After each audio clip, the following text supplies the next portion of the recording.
spesial banget dan aku bahas juga nih sama seseorang yang spesial juga. Dan tema kali ini adalah A Life of Dogfluencer nih, spesial banget nih kita panggil kali ya. Ada sama Dokter Gusti. Halo. Hai semuanya, salam kenal. Apa kabar dok? Alhamdulillah baik, baik banget. Baik banget ya. Cuaca lo kayak gini? Iya, aman. Lagi ya banyak pasien ya, banyak banget teman-teman yang lagi sakit. Cuma ya kita harus tetap fit ya. Iya harus dong. kita lawan sakit itu. Iya emang banyak banget yang ini ya apa namanya? Sakit, banyak lagi musim yang sakit. banget. Lagi musim banget. Pokoknya buat teman-teman pokoknya harus jaga betul-betul kesehatan. Ya. Benar, banyak vitamin. Betul. Oke nih dok nih tadi sesuai tema yang udah aku sebutin nih dok nih tadi A Life of Dogfluencer. Dogfluencer, ya, oke. Dokter Gusti nggak sih? Kebetulan iya ya, kebetulan iya. Gak sengaja iya gitu. Iya. Gak sengaja ya, ini gak sengaja dok ya? Gak sengaja, benar-benar gak sengaja. Itu gimana sih dok? Boleh nggak sih diceritain? Kayak gimana sih awal mulainya apa?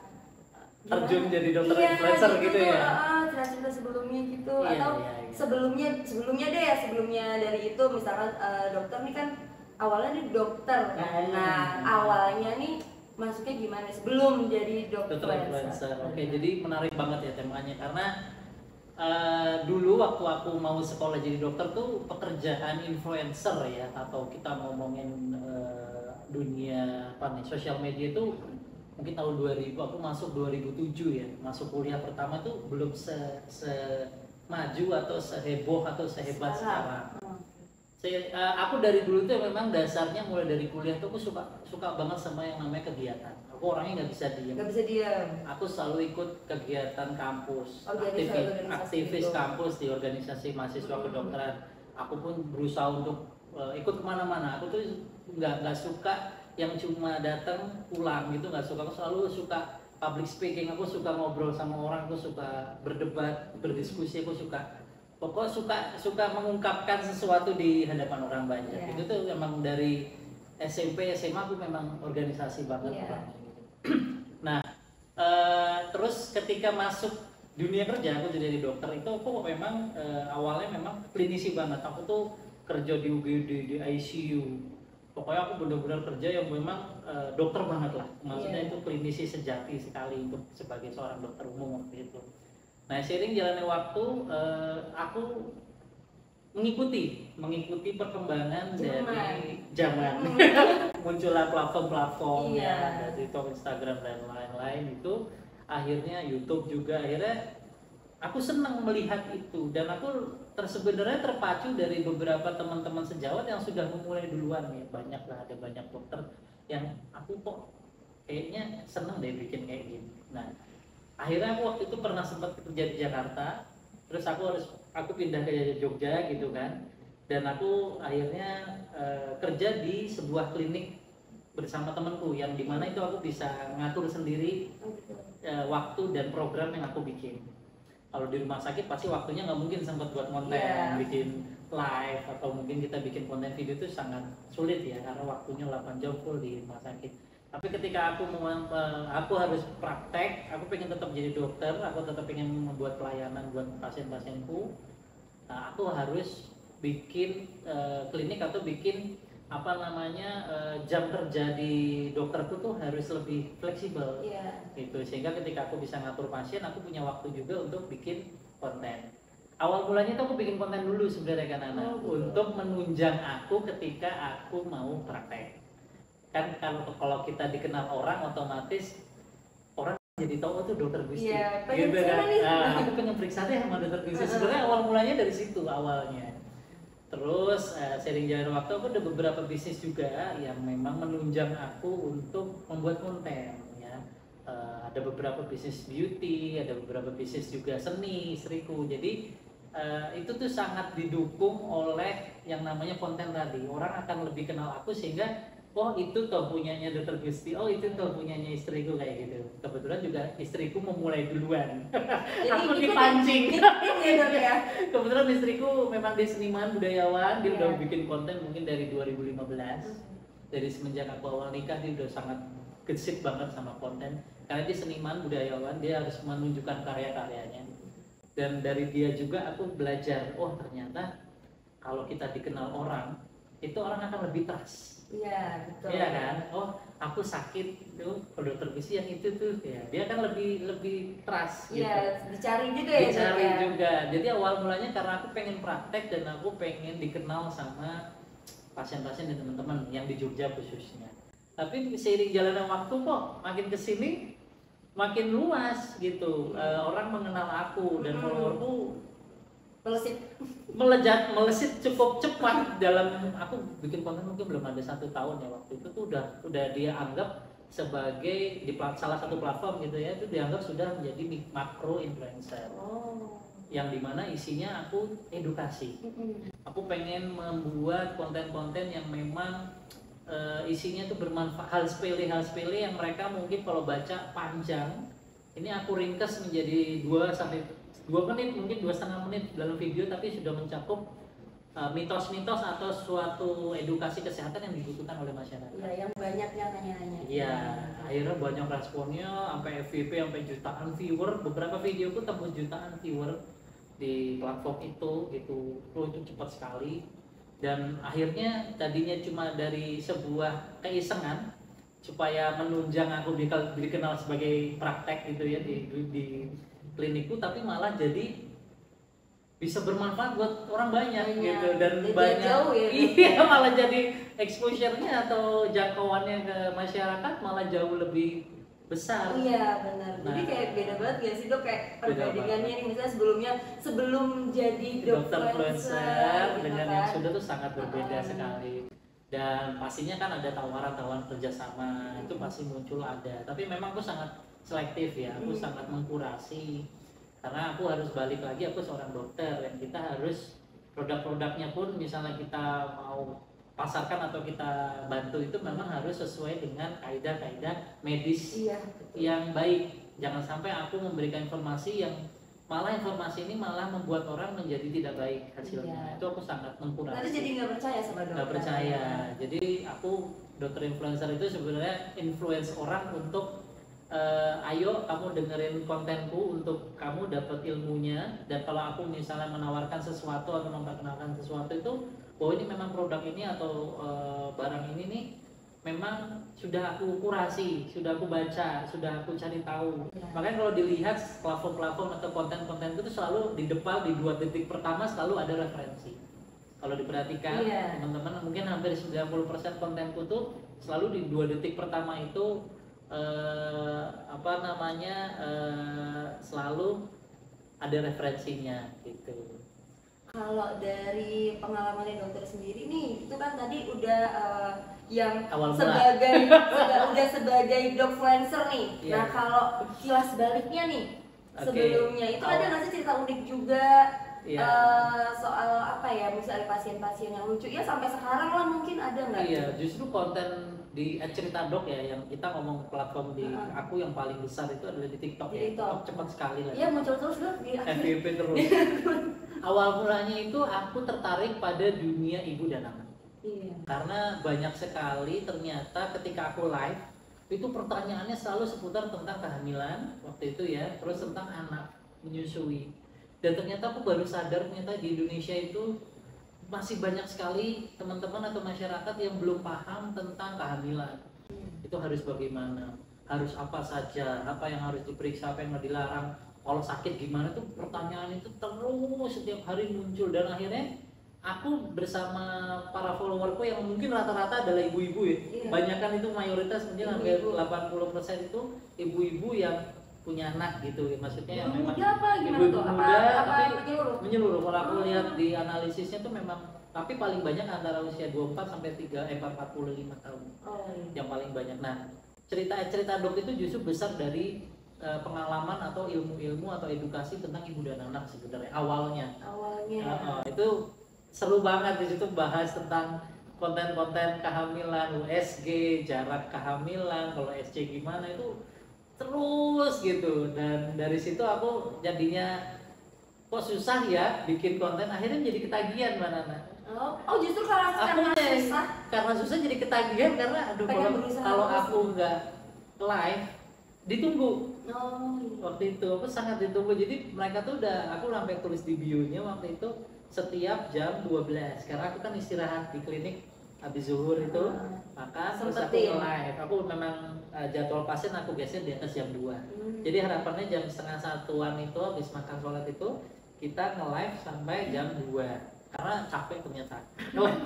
Nge-live 1 jam itu suara aku udah Lumayan. ya kan, udah ngerti ya telat kayak apa. Tapi tadinya menjadi sebuah iseng-iseng tadi, bahwa iseng ternyata yang nonton kadang bisa tembus sampai 600, yang stay ya 500, kadang sampai 1000. Dan setiap closing 1 jam, aku biasa 1 jam tuh bisa sampai itu sampai pertanyaan gak bisa baca tuh Dok ya. Iya Iya kan? Baru jawab ini sudah 19. Iya, Jadi dari situ aku terus kalau aku nggak nge-live, kalau aku nggak konten, gimana ya followerku gitu. Iya. Jadi kayak ada rasa apa ya, rasa sebenarnya bukan tanggung jawab, tapi seperti rasa dibilang kewajiban juga enggak, kayak ada beban guys. beban, Iya, beban, jadi benar. beban, Itu ya. bahasa yang lebih ini ya, beban. Jadi beban moralku sendiri kalau sampai aku nggak bikin konten atau live, itu orang-orang pasti nungguin. Iya. Nah akhirnya Aku aku kabur dong. kalau nggak kabur, ya mereka bete kan. Iya. Akhirnya, dan setiap habis live atau habis konten, yang nge-DM banyak banget. Yang nge-DM itu mungkin puluhan atau mungkin ratusan, aku sampai nggak bisa baca pertanyaannya karena mungkin waktu di live itu dia nggak kejawab kan. Oh, iya. Karena pertanyaan satu aku jawabnya mungkin 5 menit kan Iya. menjelaskan. Nggak Jadi udah langsung doang. numpuk. Tahu-tahu 1 jam udah habis, 1,5 jam aku udah close. Jadi mereka nanyanya di duduk di DM. Padahal kalau menjelasin suatu penyakit itu kan kalau ngetik tuh lama banget, jelasin demam aja, demam adalah tidak selesai. Nah dari situlah aku sadar bahwa pekerjaan dokter influencer ini bukan menjadi sebuah pekerjaan sebenarnya, tapi menjadi sebuah tanggung jawab malah. Kalau dokter-dokter mungkin di Indonesia yang punya kesempatan atau punya waktu luang untuk memberikan edukasi dan manfaat untuk membantu kesehatan nasional, sebenarnya baiknya sih dokter-dokter memang udah mulai bikin konten. Iya. Karena sekecil apapun yang dibikin tentang edukasi itu pasti bermanfaat buat masyarakat, buat orang-orang. Apalagi hoax ya. Iya. Pertanyaannya banyak itu sekali. ibu-ibu yang emang banyak memakan itu kan, nanti share gitu kan. Nah, di Share-share. grup Kayak gitu. Itu sih serunya. Terus kalau kayak apa namanya, enjoy-nya atau ada nggak sih tantangan tersendirinya kayak apa ya, kayak Tantangannya ya, tantangannya. tantangannya cerita dok itu paling besar adalah aku setiap yang aku bikin konten harus bertanggung jawab. Jadi aku pernah dikirimin di tag orang di TikTok juga, ada teman sejawat yang memberikan informasi itu kayak di luar dari referensi atau literasi yang sangat jauh. Akhirnya bukan berantem ya, adu inilah adu ya. argumen. Nah aku tuh sangat menghindari ya yang namanya kita sesama dokter tuh saling beradu argumen, karena buat aku kalau kita memang pada track yang jelas dan referensi yang jelas, karena kalau di dunia akademisi atau dokter itu kayak jurnal artikel tuh kayak ada piramidanya ya, ada level paling bawah sampai level paling atas. Nah sebenarnya kalau kita bisa pakai basic riset atau dasar kita ngomong itu pakai jurnal-jurnal yang di range atas itu pasti sama semua. Nah, rata-rata ada beberapa mungkin influencer atau mungkin teman sejawat yang pakai referensinya bentuknya opini. Jadi opini itu level paling bawah. Nah ini yang akhirnya jadi bentrok. Di buku seperti ini, di literasi web kok dia ngomongnya begini. Ada kayak kasus kemarin sunscreen. Ada dokter yang ngomong pakai secukupnya aja. Padahal secara referensi dari jurnal, dari seluruh SPKK, dermatologi, bahkan seluruh estetika, anti-aging, biomed semuanya ada jurnalnya, patokan sunscreen itu sekian dan itu tertulis jelas gitu. Ya hal-hal seperti ini aku nggak mau. Tantangannya itu kalau kita bikin konten jangan sampai bikin konten yang keluar dari kaidah akademisi. Nah ini yang sulit karena kayak kita bahas simpel kayak bawang merah gitu. Ya kan, bawang merah bener gak sih bisa nurunin demam? Iya itu Sesimpel itu. Simba biasanya Nah, pertanyaan itu kan muncul di DM. Aku selalu bikin konten berdasarkan dari pertanyaan yang ada di komen atau di DM sebenarnya. Nah, itu mengolah itu pertanyaan simpel tapi aku harus punya referensinya. Ini dari jurnal apa, dari website apa, artikel apa, itu tantangannya. Sehingga ketika mau bikin konten apapun, aku tidak mau keluar dari kaidah-kaidah literasi. Iya. Karena kita dokter. Iya, Dan omongan kita tuh sangat dipegang sama yang nonton. Apalagi kalau ada follower. Iya Ibaratnya dong, aku ngomong ngikutin. apa, dia akan ngikutin. Kalau itu salah, dia akan menularkan kesalahan ke orang lain. Jadi dosa jariah. Yang kena siapa? Dokternya nanti yang kena. Ya, jadi dosa jariah. Jadi kita menyebarkan informasi yang sebenarnya tidak tepat. Dan itu banyak sekali aku di-tag kayak informasi-informasi kesehatan yang ini benar nggak sih dok, ini benar nggak sih dok, ini apa sih dok, ini benar nggak. Dan itu kayaknya nggak mungkin bisa aku jawab semua gitu. Jadi ya, jadi sekarang tuh jadi influencer tuh aku dibilang influencer atau menjadi konten kreator edukator gitu ya, medical educator. Ya itu tantangan tapi menjadi sebuah beban juga, tapi itu aku kayak bukan disuruh, itu kan nggak ada yang nyuruh, itu kayak diriku sendiri. Aku harus terus bikin walaupun capek kayak apa, walaupun pasienku lagi banyak banget, misalnya aku sehari lagi pasien tuh aku harus bisa ngeplotin waktuku beberapa jam untuk bikin konten. Kalau perjuangan buat kayak kontennya gitu tuh ada kayak up and down-nya nggak sih? Pasti ada. Ada ketika namanya kita manusia ya, kita kadang ada di titik lagi capek, mager gitu ya, capek banget kadang, aduh, aku tuh bikin sebuah ini ya, kayak sebuah timeline atau kita bilang tas gitu ya, tas sports gitu. Hari Senin aku bikin konten ini, itu aku bikin di notesku gitu.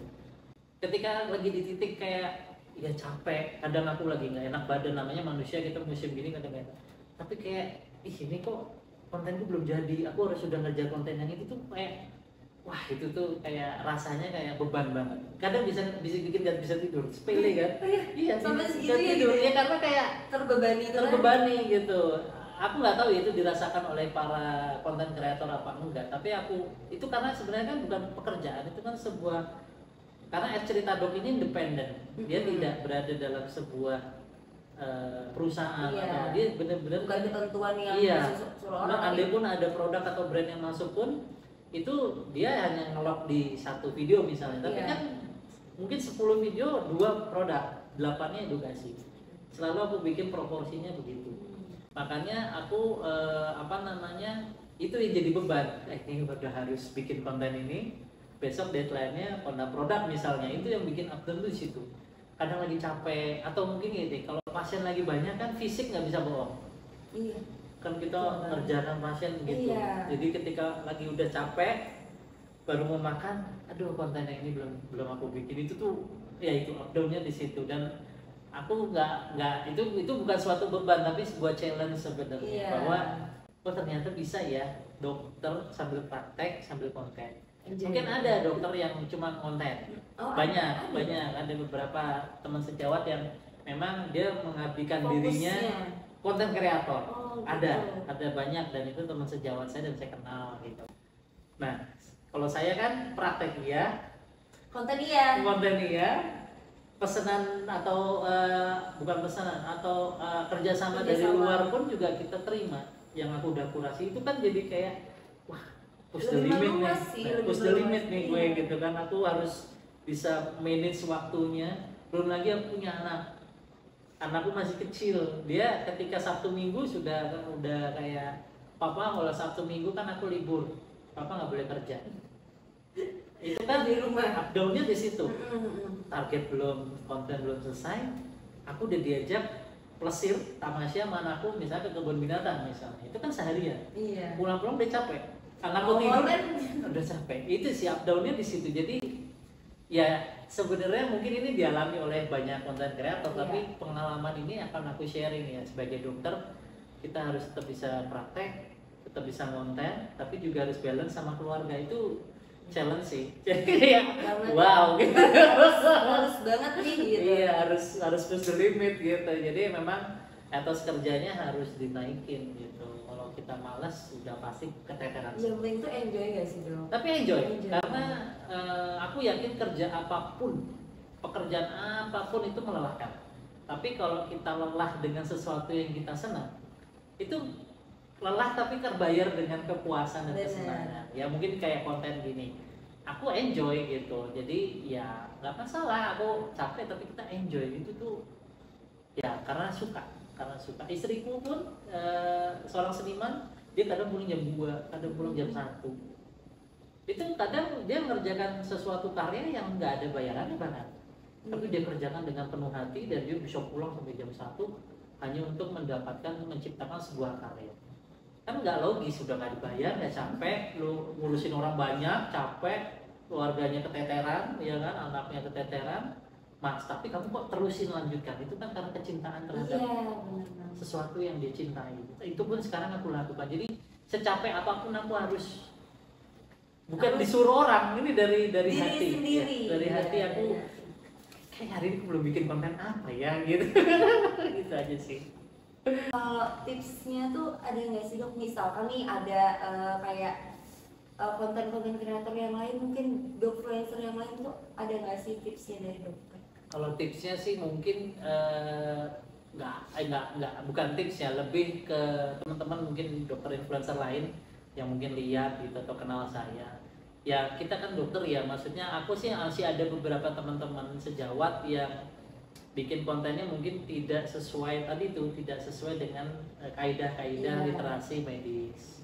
Nah kita ini sebagai dokter sebaiknya memang harus hati-hati dalam membuat konten, terutama konten-konten yang isunya sensitif. Apalagi kayak kesehatan kulit, wah itu hoaxnya banyak banget. Banyak banget. Ya terus produk-produk skincare misalnya disebutkan yang ini, itu juga saling serang. Saya tuh kadang sedih juga gitu loh, maksudnya kita sebagai dokter harusnya memberikan edukasi bahwa produk yang baik itu seperti apa, bukan menyerang produk lain. Iya. Gitu, atau kita tahu nih produk ini nggak baik, ya kita sampaikan dengan bahasa yang baik. Jangan bandingin langsung jangan gitu. di apa bahasanya di ini jelek, itu jelek segala macam. Saya pernah menemukan, kadang aku sedihnya bukan sedih, kayak kok kita harusnya netral aja. Karena kita kan sebagai dokter ya secara kode etik memang kita tidak boleh itu untuk terlalu berjualan, tapi sekali lagi selama menurutku ya, ini disclaimer menurutku, kalau kita memperkenalkan produk itu sesuai dengan kaidah medis bahwa produk ini memang apa bahasanya baik untuk kesehatan, sebenarnya nggak masalah. Kayak di rumah sakit pun kita memperkenalkan pelayanan, kayak di rumah sakit kita ada layanan CT scan baru, kayak di rumah sakit ada unit kanker baru, kan boleh. Nah, kode etik jualan seperti apa yang nggak boleh ini kan masih abu-abu sebenarnya. Buat aku yang penting yang kita kenalkan itu adalah sesuatu yang memang kalau dipakai sama follower kita itu memang sesuai dengan kaidah medis, aman, baik, dan memang itu tanggung jawab kita sebagai orang yang memperkenalkan. Jangan sampai kita memperkenalkan sesuatu yang memang nggak baik. Kalau dari viewersnya Dokter Gusti sendiri nih, itu aku juga sempat baca kayak pasti ada yang aneh-aneh gitu. Kayak yang paling unik lah gitu dari viewersnya dokter nih. Aku tuh uniknya tuh paling unik gini. Dia lihat TT-ku gitu ya. Misalnya kita ngomongin tentang GERD gitu atau tentang MAH. Ini aku udah kasih nih tipsnya bla bla bla bla bla. Nanti komennya gini. Lalu tipsnya apa, Dok? Jadi itu padahal udah jelas itu tips ya. Iya, jadi aku tuh kadang unik tapi kesel gitu. Unik tapi kok kalau nggak dijawab nanti dikira gimana nih? Aku sampai itu banyak. Lalu gimana dong? Padahal di video itu kalau mungkin dia nontonnya cuma berapa detik. Iya. Ya kebiasaan kita itu nonton konten itu baru mungkin 5 detik scroll, tapi komen. Terus apa tipsnya? Padahal dalam video yang 2 menit atau mungkin 1 menit atau mungkin 3 menit kalau memang panjang itu semuanya ada di dalam video itu udah aku rangkum. Tapi terus pertanyaannya, terus apa dong tipsnya? Dan itu banyak. Terus kadang aku jawabnya gini, tonton sampai habis. Karena nggak mungkin aku jelasin dong. Iya. Resume dari video itu aku chatting kan nggak mungkin. Tonton aja sampai habis. Lagi pula kan lebih jelas kan, dokter udah menjelaskan gitu. Itulah, itu yang unik pertama. Yang kedua adalah sering ditanya masalah, dokter sudah menikah belum? Sudah punya anak belum? Terus buka lowongan nggak dong?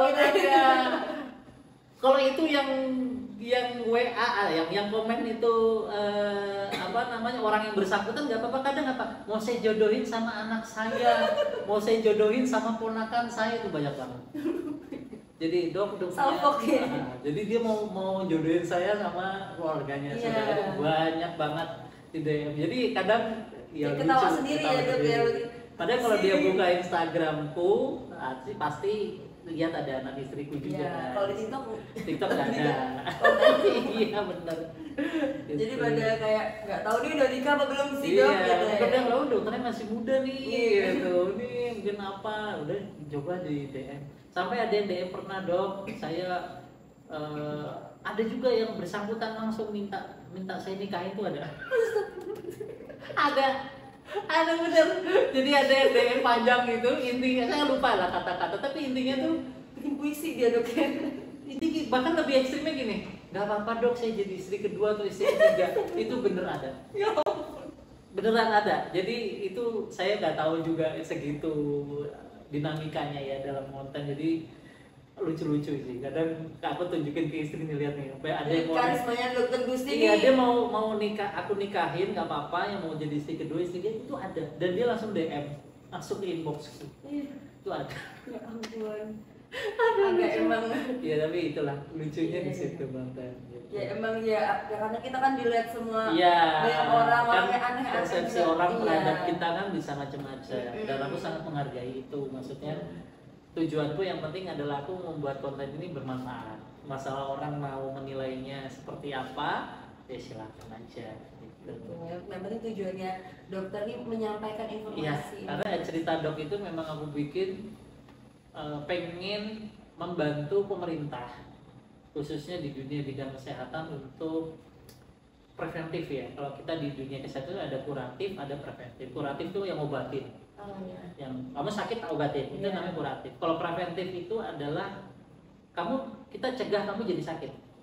Oh, kayak gitu, Promosi kejelasan, kesehatan. kejelasan. Nah, namanya prokes, Oh. promosi kesehatan. Dan di luar negeri ya, di dunia Eropa, kenapa mereka jarang ada orang sakit, bahkan BPJS-nya atau asuransi negaranya sangat kecil digunakan, karena mereka lebih gencar menggunakan preventif. Oh, preventif. Lebih di pusat-pusat itu mereka betul-betul jaga orang jangan sampai sakit.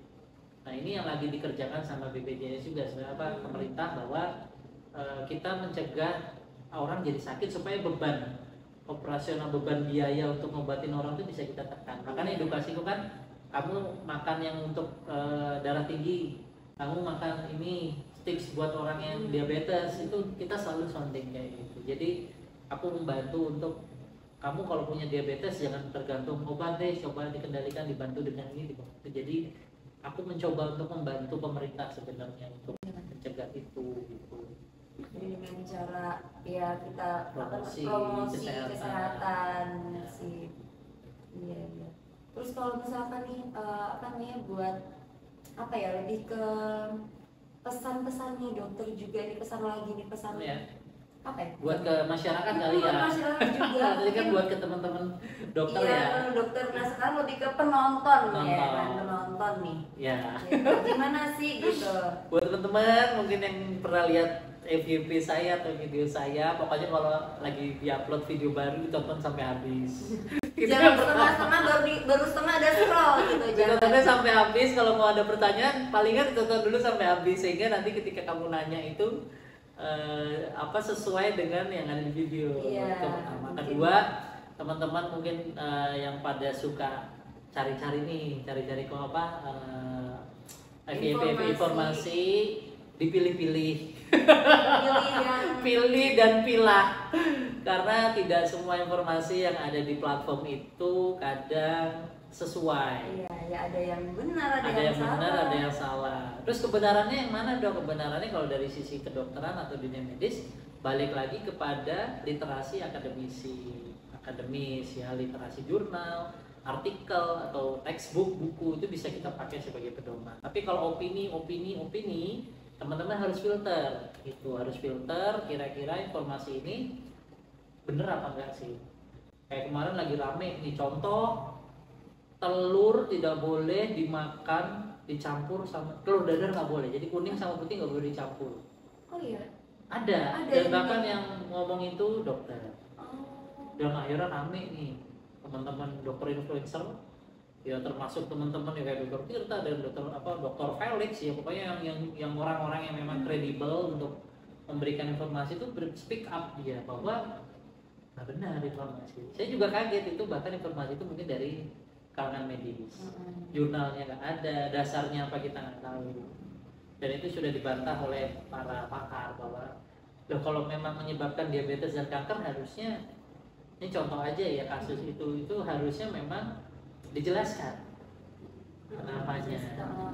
Mungkin sebelumnya emang Terus jurnalnya apa, referensinya kamu pakai apa, sehingga ketika nanti orang menerima itu kita bisa counter, oh bener nih artikelnya, berarti kita yang salah nih, kita yang nggak baca nih. Iya betul. Kan gini, kalau siapa yang benar siapa yang salah nggak bisa, karena masing-masing dokter punya keilmuan, punya literasi, punya dasar ilmiah yang benar. Karena dokter itu seni, art. Dokter itu art. Bagaimana saya melayani pasien dengan dokter B melayani pasien itu bisa beda. Bagaimana pasien itu keluar dari ruangan ketemu saya dengan pasien keluar ruangan ketemu dokter B, sensasinya, kesannya bisa berbeda. That's why the medical is art. Jadi memang termasuk mengungkapkan sebuah edukasi dan pendapat itu juga merupakan sebuah seni. Saya dengan style saya di TikTok dengan stylenya mungkin dokter lain, dokter A, dokter B berbeda selera. Dan alhamdulillah saya bisa diterima sama masyarakat tentang style saya, seni saya dalam mengonten gitu. Jadi itu tadi, kalau benar-benar yang benar mana? Ya harus dikembalikan kepada dasar. Kalau hukum ibaratnya undang-undang atau KUHP kan gitu. Tapi kalau di dunia medis, literasimu apa itu bisa kita cek kok. Ada Google Scholarship, kita tahu dia metodenya pakai metode apa, itu tertulis di jurnalnya.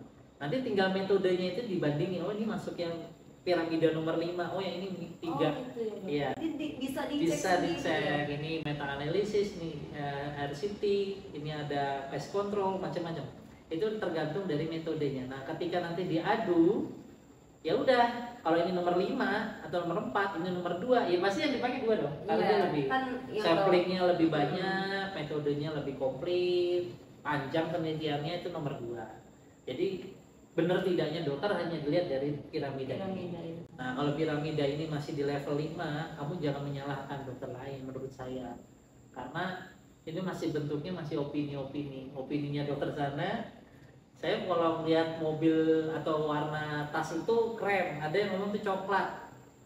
Sama kan? Padahal yang benar mana? Ya terserah, ya benar-benar sesuai. Ada yang ngomong coklat, ada yang krem, ya boleh aja. Jadi itulah seni dokter ya. Jadi itu kenapa buat teman-teman di masyarakat dipilah dan dipilih. Benar-benar. Atau kalau misalnya ada sesuatu informasi yang aneh gitu, coba dicari second opinion, opini lain dari dokter lain gitu, sehingga nanti kamu punya dasar untuk enggak kata dokter ini kayak ini, sedangkan dokter ini menyebutnya pakai piramida yang nomor 2. Oh yaudah, aku percaya sama ini. Jadi kayak kita lagi kuliah aja gitu. Sekarang tuh kenapa nih dokter? Ini kenapa dokter lebih tertarik untuk kesehatan kulit nih? Oke, itu pertanyaannya bagus banget. Soalnya banyak nih, kayak dokter bikin soal masalah kulit banyak kan. Jadi awal mulanya karena saya tahu betul bahwa perkembangan skincare atau kita ngomong beauty industry itu, saya ada beberapa bisnis, saya mau mengikuti perkembangan bisnis itu. Ada beberapa data juga yang saya ambil, saya suka riset-riset sendiri. Ternyata beauty industry itu pesat sekali. Perkembangan dari tahun ke tahun itu triliunan, nggak cuma di Indonesia bahkan di dunia. Dari situ saya, karena saya influencer atau kita ngomongnya saya sebagai dokter content creator, saya harus bisa mengikuti market atau kesukaan para orang-orang ini gitu. Akhirnya saya beberapa kali bikin dan memang FVP gitu, terutama untuk yang kasus-kasus yang hoax. Jadi sebenarnya saya mengikuti perkembangan arah kebutuhan dari masyarakat. Kalau kita mau bikin kebijakan atau mengarah kemana, kita harus ngikutin arus masyarakat ini lagi kemana. Kalau dia lagi di sini, kita ambil isu yang di sini kan nggak nyampe. Jauh. Mungkin ada tapi sedikit. Sedangkan mungkin di sini banyak. Nah, saya harus nyemplung di sini supaya satu, saya dikenal, itu ada untuk membranding saya juga supaya dikenal orang. Kedua adalah saya membantu orang yang ada di sini. Dari kacamata saya sendiri sebagai dokter. Mungkin ada dari skin enthusiast lain, bidang lain, sama-sama influencer skin, kulit, tapi mungkin beda profesi. Atau dia memang, saya ada tuh beberapa teman-teman skin influencer yang pekerjaannya ada sebagai farmasi, ada yang kerjanya memang dia di bidang kimia, jadi seru. Jadi ada ininya. Iya, ada dinamikanya. Nyambung, Nah, ya. jadi misalnya ada isu sesuatu hoax, saya lihat si A, si B, si C itu saling bersinergi, dan itu buat saya bagus. Itu adalah sebuah budaya yang bagus. Kita berbeda, tapi yang disampaikan sama. Sehingga hoax itu akan hilang. Iya. Sebenarnya itu kita harus berkolaborasi. Sebenarnya konten kreator semua harus berkolaborasi, terutama di bidang kulit ya. Di bidang kulit itu banyak sekali hoax, banyak sekali serangan-serangan yang nggak bener gitu ya terkait kesehatan kulit. Nah, kita sebenarnya dari skin influencer, dari konten kreator skin dengan dokter-dokter sebenarnya bisa berkolaborasi untuk mematahkan suatu hoax itu. Pernah lah beberapa kali kasus lah, sunscreen lah, yang inilah, yang itulah ya, banyak lah. Itu sering akhirnya mereka saling menyalip. Dan sebenarnya konsepnya sama, bahwa mereka sepakat bahwa yang ini hoax. Iya. Walaupun itu yang nyampaikan dokter. Benar, mereka bersatu. Ada yang orang ahli kimia PhD, ada yang orang farmasi. Di luar negeri memang dia S2-nya dia ngambil, dia bahkan kerja juga di pabrik maklon. Jadi dia tahu formula. Dan buat aku orang-orang seperti ini justru yang akan membukakan mata kita bahwa ya kesehatan kulit itu karena lagi marketnya lagi besar sekali, mereka hadir di tengah kebingungan orang. Ya saya harus hadir juga di situ. Iya, dia nggak pada salah pilih. Ya, saya akan membantu beberapa spot-spot atau hoax-hoax yang memang bisa saya pakai untuk membantu. Kayak kemarin isu suntik putih. Itu kan banget tuh. ada yang dokter yang pro banget. Iya. Kalau saya balik lagi, kita seorang dokter, kita harus pada kaidah literasi medis. Kalau di sana udah dibilang nggak boleh, FDA tidak approval, contoh aja ya, FDA itu adalah BPOM Amerika, BPOM Indonesia apalagi nggak approval, kenapa kita harus meneruskan? Padahal dengan efek samping yang itu contoh aja, akhirnya mereka bersatu kan, para influencer skin yang memang sudah mega, bukan cuma makro lagi, bahkan mereka sudah mega, udah jutaan follower, mereka bersatu dan saling menyaut. Nah, saya juga akan masuk di situ. Bukan tujuannya bukan untuk menyerang, tapi kita memberikan pemahaman sesuatu yang tidak aman. This is not safety for you gitu. Kamu akan menerima akibatnya. Ya benar kan, ada yang autoimun kan, ada yang gagal ginjal akut kan. Terus kalau sudah kayak gitu, apakah yang mempromosikan akan tanggung jawab? Enggak juga. Dan yang melakukan itu biasanya udah besar, sudah kuat sekali. Yang korban akhirnya masyarakat. Nah, kita harus hadir di situ. Nah, harapan saya cerita dok ini yang akan juga menjadi bagian dari penetralisir dari informasi-informasi yang tidak benar. Ya itu iklannya terus menerus tuh, iklan yang gue suntik tuh di IG lah, di apa. Contoh ya, ada kan? satu yang inilah, yang satu yang kemarin sempat ramai, sunscreen lah, suntik putih lah, atau mungkin minuman serbuk kolagen lah. Ya, itu kan iklannya bermunculan terus tuh dok, tuh gimana tuh dok? Kan orang kan kayak gimana ya, kayak ini aku pribadi nih ya, nanti muncul lagi scroll tahu-tahu ada artis ini. Aku sepakat kita gini, teman-teman bisa menilai konten kreator atau dokter. Kalau kamu nyari dokter, cari dokter influencer yang memang dia tidak punya tendensi untuk mengarah kepada jualan produk itu gitu. Banyak kok dermatologis yang jadi dokter influencer yang jauh ilmunya di atas saya jauh, karena dia memang sangat spesifik dan dia sudah menjelaskan sangat detail jurnalnya semua. Jadi teman-teman juga harus cerdas dalam memilih siapa yang kalian lihat. Kalau aku ikut mana, ya ikut akademisi. Iya. Aku tidak mungkin mendukung ini karena secara literasi memang tidak boleh. Nah, cerita dok itu seperti itu. Cerita dok akan mengikuti kemana arah literasi kebenaran dalam medis. Ya, aku akan pertahankan itu. Gitu. Aku tidak akan mengubah value atau nilai dari cerita dok tadi. Gitu. Bukan emang apa ya? Fatal gitu loh. Fatal banget. Kayak penggunaan merkuri. Nah itu ya tuh, kan? itu aku penggunaan SMA. Aku SMA nggak punya uang jajan dok itu. Aduh. Ada yang konsultasi pakai produk Bepom baru berapa hari, wah merah-merah langsung panik. Beruntusan. Ditanya lah ada saya cuma jawab gampang. Sebelumnya pakai apa? Ya. Karena saya yakin banget yang dipakai sama orang ini itu produk Bepom dan saya tahu betul produk itu bagus. Saya percaya diri. Gitu, gitu kan. Saya cuma nanya karena dari 100 sampel yang pakai cuma satu yang kayak gitu. Itu pertanyaan buat saya seorang dokter. Saya ngadepin pasien banyak. Gampang, kamu pakai apa sebelum? Pakai ini. Ya itu memang merkuri. Itu kan informasi yang orang nanti nyalainnya produk skincare. Iya. Padahal sebenarnya dia lupa bahwa sebelumnya dia mengalami efek samping jangka panjang dari sebuah krim atau produk atau apapun yang memang berbahaya yang dia sebelum bukan tertipu. Dia nggak tahu mungkin, nggak sampai. Kita tuh udah woro-woro, tapi mungkin nggak sampai nih video kita ke dia. Kalau sampai mungkin akan tahu masalahnya. Ini tugas saya masih banyak. Iya, untuk orang nggak tahu. Exposure bahwa itu nggak benar. Bukan brandnya ya. Bukan ya. Kita ngomongin isinya. Isinya kandungannya itu. Gitu. Bahwa ini pengalaman saya. Iya. Dan menurut beberapa ini, kalau dicari buktinya nggak susah dong. Iya kan. Sorry to say kadang Bepomnya beberapa produk ya. Dia daftar Bepomnya ini yang dijual berbeda. Iya banyak. Itu banyak. Bahkan teman sejawat saya banyak yang sudah membuktikan itu. Diambil, dites, ada.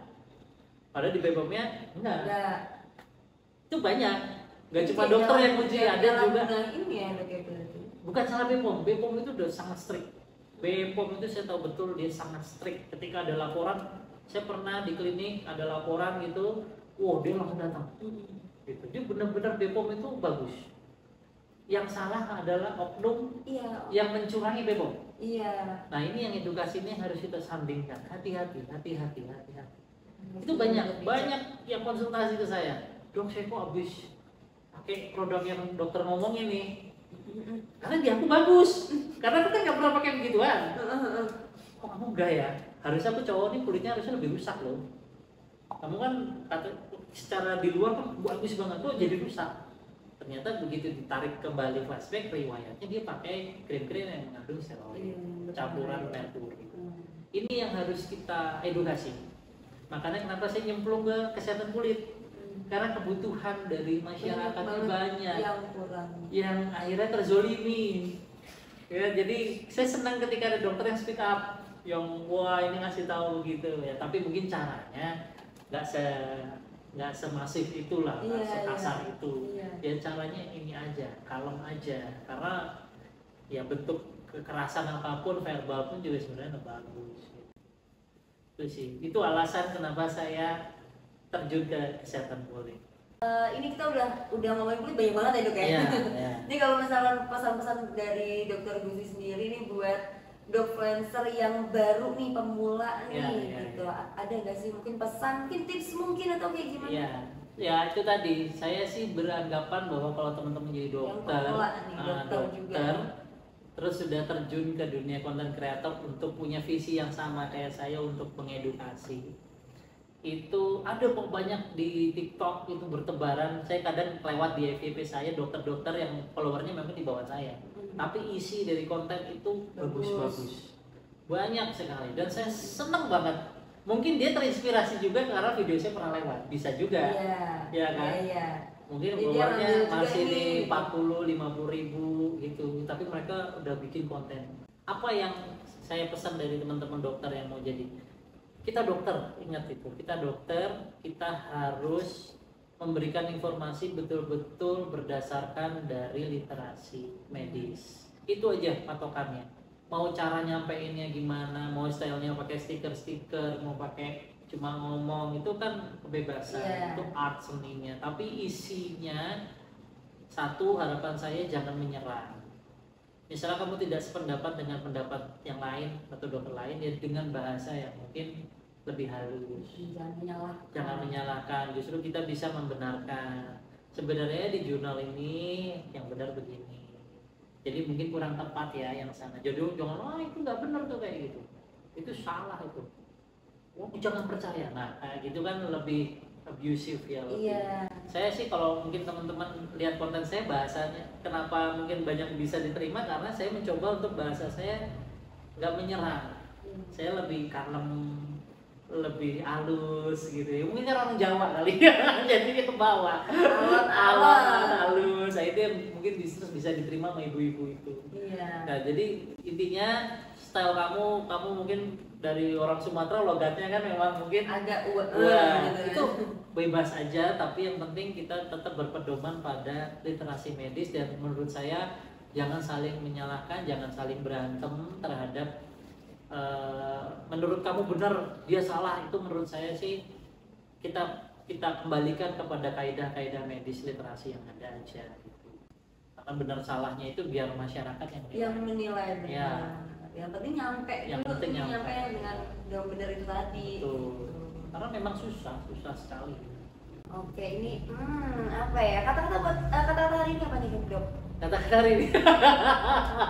Tentang pembahasan yang kita ngomong panjang lebar banget ya, Doknya sampai mana-mana. Oke, kata-kata hari ini.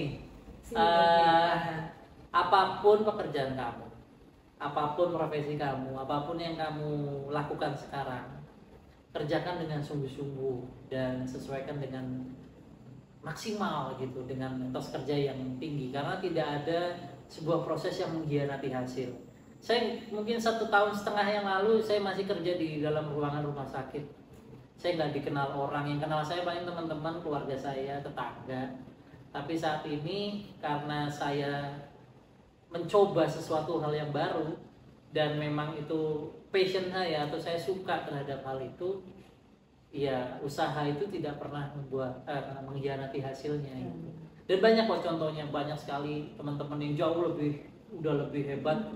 Mereka itu berjuang terhadap apa yang dicapai itu bukan main. Yang penting tetap semangat, fokus, kerja keras, konsisten. Itu yang paling penting. Jadi ya. Oke, sangat ini ya, aku juga jadi terdorong nih. Ya, jangan nengok kanan kiri, fokus aja sama sesuatu yang kamu geluti, kamu senangi. Apalagi kalau usia kamu sudah mendekati 30, kalau bisa udah mengkristal di situ. Jangan berpindah-pindah lagi. Karena nanti takutnya kamu sudah bingung mau kemana arahnya. Jadi kalau memang masih teman-teman yang masih usianya mungkin masih di bawah 30, kalau kamu memang pengen berkarir di kantor, fokus di situ. Pengen berkarir jadi content creator, fokus di situ. Pengen jadi seniman, fokus di situ. Jadi jangan belok-belok lagi. Karena itu yang akan usaha. Jadi saya punya guru gini, usaha kecil setiap hari itu akan jauh lebih baik daripada hanya ada di dalam kepala. Aku pengen gini, pengen kayak gitu, pengen. Tapi nggak dilaksanakan. Tapi kamu melakukan hal kecil nih, guru saya nggak. Akhirnya jadi besar. Dan itu saya buktikan sendiri, istri saya buktikan sendiri. Gitu. Dan sekarang ya alhamdulillah kita bisa menjadi bagian dari masyarakat untuk di bidang masing-masing. Dia di bidang seni budaya, saya di bidang kesehatan, untuk memberikan influence, namanya influence. Iya. Jadi kita harus memberikan sebuah influencer, mengajak orang, memberitahu orang, campaign ke orang bahwa ini informasi yang bisa kamu pakai. Itu dia. Jangan takut dengan apa yang kamu pilih. Fokus aja. Yakin, konsisten, kerja keras. Dah, itu kuncinya. Banyak banget ini pembahasannya hari ini ya, dokter ya. Aku cukup banyak informasi loh ini, dapat informasi. Teman-teman juga di sini udah banyak banget dapat informasi dari dokter Gusti. Amin, semoga bisa menjadi pembelajaran. Iya. Karena ini sebenarnya nggak ada di buku, nggak ada di kuliah, nggak ada di sekolah. Ini lebih ke experience ya, ke pengalaman. Jadi saya senang berbagi pengalaman. Saya pun belajar dari pengalaman guru-guru saya, pengalaman dari teman-teman yang udah jauh lebih sukses. Saya selalu dengerin, saya selalu lihat video mereka, saya selalu lihat behind the scene mereka. Mereka itu nggak main-main loh. Tapi kalau teman-teman bidangnya memang pengen di kantor, kalian jadi pejabat, kan gitu kan? Kalau di BUMN, PNS, ikutin terus. Jangan apa yang enak ya jadi influencer, kerjanya cuma bikin video, joget-joget, dapat duit. Itu nek wong Jawa ngomong sawang sinawang. Nah. Ya. Apa kamu kalau nggak jadi saya, kamu nggak tahu. Kamu gitu kan. Iya. Enaknya jadi kamu Saya kadang ketemu teman saya orangnya kaya sekali. Orangnya udah kaya banget lah bahasa. Kadang ketemu enak ya Gus jadi kamu. Gitu. Saya kadang bingung kan. Kok bisa? Kan bingung. Padahal segala materi nggak ada apa-apanya saya. Tapi kok dia bisa ngomong enak kamu enjoy, kamu bisa ketemu orang. Itu kan jenenge wong Jawa sawang sinawang. Iya, enggak dia yang dilihat dia Dilihat aja. hanya dari sosial media, dilihat mungkin dari kehidupan saya sehari, tapi dia nggak tahu perjuangan untuk di situ. Lah saya ngeliat dia malah enak, saya nggak perlu ngapa-ngapain, bangun tidur duit udah datang. Iya kan? Nah itu jadi itu yang dinamakan sawang sinawang. Pokoknya jangan lirik orang lain, tapi jadikan orang lain sebagai motivasi. Pengen jadi kayak ini, pengen jadi kayak itu. Semua jalan, mau itu akademisi, kantor, mau itu dari dunia seni, konten kreator, semuanya itu baik. Asalkan kita konsisten di sana, dan aku yakin pasti jadi sesuatu. Anak-anak muda sekarang top kreatif semua. Oke, ini tadi mau penutupan loh dokter ya. Tadi aku mau bilang makasih, baru kita bahas lagi. Iya, seru ya. Soalnya kalau podcast ini interaksi. Iya, jadi kita nggak dibatasin waktu. Kalau bikin konten durasi gitu kan. kalau lebih dari 2 menit, nah kan jadinya mikir. Jadi lebih enjoy. Iya, makasih banget loh dokter. Sama-sama Mbak Nana. Terima kasih dari juga udah ngundang aku kesini buat berbagi sharing tentang dokter influencer ya. Semoga sih bisa diterusin ya program-program seperti ini. Jadi nanti kita bisa bahas yang lain ya dok? Boleh bahas yang lain. Aku dengan senang hati akan apa ada gitu. Karena ya itu ini salah satu bentuk bagian dari kita memberikan edukasi dan ilmu yang mungkin teman-teman bisa dapetin nggak di sekolah, nggak di rumah, tapi dari video ini. Iya, dari video-video. Gitu. Ini mungkin teman-teman juga udah banyak banget dapat informasinya. Sekali lagi makasih banget buat dokter Gusti. Sama-sama. Nanti nextnya mungkin kita bakal bikin sesuatu lagi ya. Oh boleh. Bahas lagi sama dokter Gusti mungkin seputar apa gitu. Boleh kan, kita ya. bahas sesuatu yang Jadi kan lain. tadi tentang dokter Gusti nih. Oh iya, Mana-mana sebenarnya tentang dokter Gusti sebenarnya ya kan ya. Cuma sampai mana-mana ada informasi soal kulit juga, terus kesehatan kita juga gitu, informasi juga yang harus kalian ambil itu juga harus yang berdasarkan kebenaran literasi dan medis juga kayak gitu. Jadi banyak banget informasi yang kita ambil nanti suatu saat kalau misalnya kita ada waktu lagi kita bikin materi yang lain. Boleh banget. Apalagi temanya itu betul-betul dibutuhkan ya. Iya, misalkan kayak buat kulit tadi, kesehatan kulit tuh kan yang banyak banget. Box-boxnya, iya, tips-tipsnya. Itu kalau dibedah banyak banget. Terus yang kayak tadi juga kan kayak informasi soal yang akibatin kanker apa segala macam itu kan juga kita bisa bahas juga kayak gitu. Iya. Mungkin ini sebelum kita tutup nih, dokter Gusti mau spill untuk sosmednya nih, Oke. sosial medianya. Oh ya sosmednya. Kalau Iya. di TikTok aku di @ceritadok. Tapi kalau di Instagram aku di gusti_raditya_dokter. Oke, nanti DR, tulis ya Kak ya. DR. Nanti ada tulis. Follow ya. Follow ya. Jangan Nanti supaya biar nggak ketinggalan informasi. Oke, jadi kita udahan nih dok. Baik, ya, nggak kerasa ya. Seru soalnya kalau podcast seru gitu. banget. Oke deh, mungkin terima kasih sekali buat dokter Gusti. Ya, sama-sama Mbak Dona. Terima kasih teman-teman. Terima kasih. Oke, pamit dulu ya guys. Jadi mungkin nextnya kita bakal jumpa lagi nih di Dare Podcast selanjutnya. Bye bye. Dadah.